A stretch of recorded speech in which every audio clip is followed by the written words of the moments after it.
C'est parti. Bonjour tout le monde. J'espère que ça marche, que je suis en direct et que on entend bien. Parce qu'en plus, je crois que je vois pas les commentaires et je n'ai pas pu. Voilà. Et je n'ai pas pu lancer sur Insta parce que ça m'a été refusé. Donc je vais être que sur Facebook. Hop. Je vais vérifier en même temps que ça paraisse bien. Et hop. Je vais voir. Ouais, c'est cool. Ça marche. Alors, moi, je ne vous vois pas, je ne vois même pas l'écran, donc on y va. C'est parti. Aujourd'hui, je vais préparer un live pour vous parler du pendule et des principales erreurs qu'on fait quand on a un pendule et quand on veut pratiquer. Donc on y va, on va rentrer direct dans le vif du sujet. Déjà, la principale erreur avec le pendule, c'est comme avec toute pratique énergétique, que ce soit les soins énergétiques, les oracles, le pendule, pour tous c'est pareil. La principale erreur, c'est de se lancer, d'y aller direct avec son pendule sans se préparer. Pour toutes les pratiques énergétiques, c'est très important de se préparer. Et c'est quoi la préparation? C'est tout ce qui va être ancrage, nettoyage et protection. Parce que quand on pratique, si on n'a pas les corps en place, si on est pollué, si on est voilà, en phase genre je vibre à moins de 10 000, bah, c'est pas bon, vous n'allez pas capter les bonnes choses et ça va pas être clair, vous n'allez pas bien canaliser et ça va tout fausser. Ensuite, deuxième chose, le pendule, il n'est pas fait à la base pour poser des questions sur l'avenir. Donc moi, vraiment, je le déconseille pour poser tout ce qui va être oui-non sur des questions, sur des choses qui ne sont pas là établies, qui sont sur l'avenir, parce que on peut trop l'influencer, ça peut être dangereux et c'est pas fait pour ça à la base. Le pendule, il va être plutôt fait pour prendre des mesures en énergétique, faire des soins à distance et pour ça, il va être très fort, très puissant puisque c'est un amplificateur en fait de vos propres énergies. Donc, on évite de l'utiliser pour poser des questions comme ça, vous arriverez, voilà, vous n'allez pas vous en dégoûter de dire oh, ben, ça répond pas ou ça fait pas ou ça... Non, on va le garder vraiment pour des pratiques. Voilà, d'utiliser plutôt ce qu'on appelle des cadrans, des biomètres. Ça va être beaucoup plus efficace plutôt que de poser des questions oui/non sur l'avenir. Pour ça, moi, je préfère vraiment utiliser les oracles. Ensuite, autre erreur, c'est surtout, on ne prend pas le pendu, mais n'importe quelle pratique également. Quand vous êtes fatigué, quand vous êtes dans un bad mood, que vous avez des choses qui vous tracassent ou quand vous êtes malade, là on évite, on le laisse de côté, il se repose, vous vous reposez et vous reprendrez quand à nouveau vous serez en pleine possession de vos capacités et vos moyens. Autre chose aussi qui peut énormément fausser les résultats au pendule, c'est avoir des attentes. On est tous humains, on a tous des émotions, et c'est vrai que c'est compliqué parce que le pendule, il demande vraiment à avoir cette objectivité d'être complètement neutre et d'être complètement détaché du résultat. Et ça demande beaucoup de pratique, d'exercice sur soi aussi, de travail sur soi, parce que automatiquement, quand on a des attentes, je pense que vous l'avez toutes vécu ou tous vécu, quand on a des amis proches ou de la famille qui nous posent des questions, qu'on est là avec le pendule, des fois on a tellement envie de donner certaines réponses, on a tellement envie qu'ils donnent telle réponse on va un petit peu fausser quand même les résultats et ça va être très dur de s'en détacher. D'ailleurs, il vaut mieux faire sur des personnes à la rigueur complètement extérieures, sur des sujets où vous n'avez vraiment aucune implication émotionnelle comme ça, vous allez éviter de fausser les résultats. Il y a également, ça rejoint ça par rapport aux attentes qu'on a, c'est d'avoir peur du résultat. Même quand c'est pour vous, que vous prenez des mesures ou posez des questions en pendule, à partir du moment où vous avez ne serait-ce qu'une microseconde dans votre corps, une réaction de dire ah, j'ai peur parce que si le résultat c'est ça, ou si c'est ça, ou si c'est ça, à partir du moment où vous commencez à mouliner dans votre tête de oh, si ça me dit ça ou si ça me répond ça, il va se passer ça, ça, ça, vous êtes déjà dans l'anticipation de certains résultats, d'une certaine conséquence, et du coup vous faussez, voilà, vous allez induire en erreur votre pendule. Par rapport à juste la pratique toute basique du pendule, aussi de la façon de tenir son pendule, ce qui est pas très bon et ce que je vous déconseille de faire, c'est d'avoir le pendule le coude qui est complètement plié sur la table. Quand on travaille sur une table avec le coude plié, vous cassez l'énergie, vous cassez le fluide qui passe par votre corps. Donc vraiment, c'est d'avoir une pratique, être complètement en mode chewing-gum avec votre corps, de ne pas avoir quelque chose qui bloque votre coude, d'être pas appuyé sur une table ou quoi. Il vaut mieux se reculer de la table ou le faire debout et d'être complètement à l'aise avec son corps pour que le pendule ait toute sa liberté. Et par rapport à ça aussi, il va y avoir la longueur de la chaîne. Une chaîne qui va être à la fois, qu'elle soit trop courte ou trop longue, c'est pas bon. Donc il faut vraiment trouver ce juste équilibre avec le pendule qui est plutôt entre 8 et 10 cm pour pouvoir agir. Trop court, il ne va pas avoir la place pour tourner, ça ne va pas être clair, surtout si vous utilisez les cadrans, il ne va pas avoir l'espace pour se balader et vous indiquer la réponse. Et si c'est trop long, vous vous retrouvez des fois avec des fils trop longs, à lever le coude trop haut, à vous bloquer l'épaule, et du coup, c'est pas non plus fluide et c'est pas ce qu'il y a de mieux pour interpréter les résultats. Donc vraiment, c'est de trouver ce juste milieu par rapport à la longueur de la chaîne ni trop longues, ni trop courtes, pour que ce soit clair et que vous puissiez bien capter les réponses.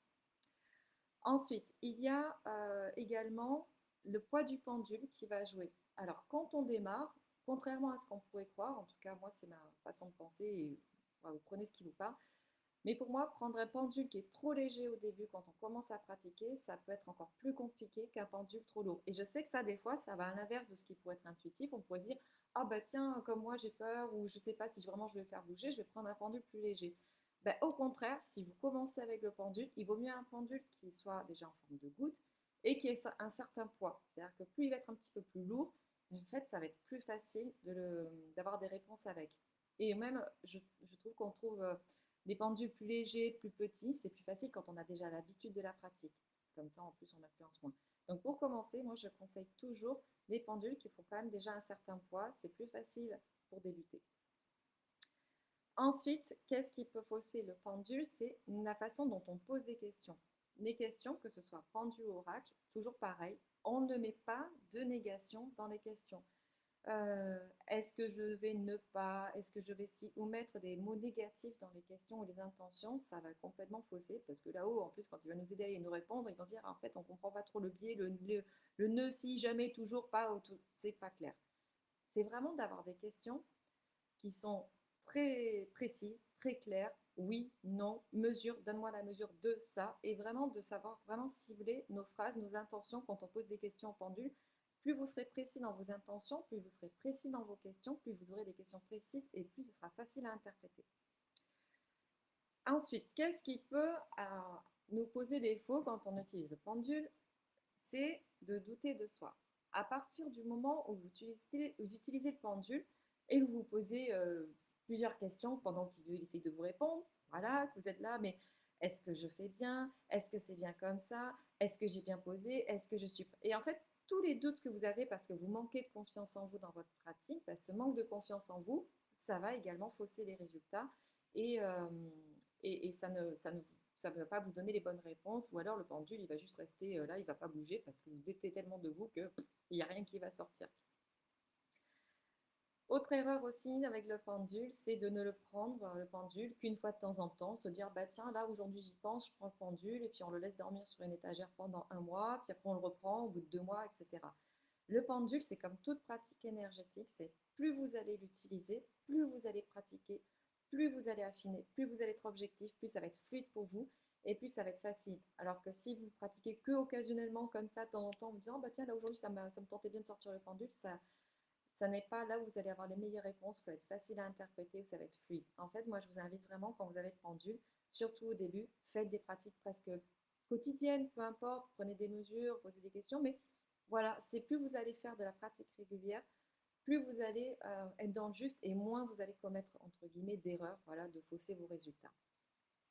Aussi, autre erreur qu'on peut voir, parce que quand on pratique le pendule, surtout qu'on s'intéresse à tout ça, au développement personnel, aux pratiques énergétiques, on va être souvent attiré par plein de vidéos qu'on va voir sur YouTube, plein de comptes qu'on va suivre, plein de personnes qui vont parler pendule.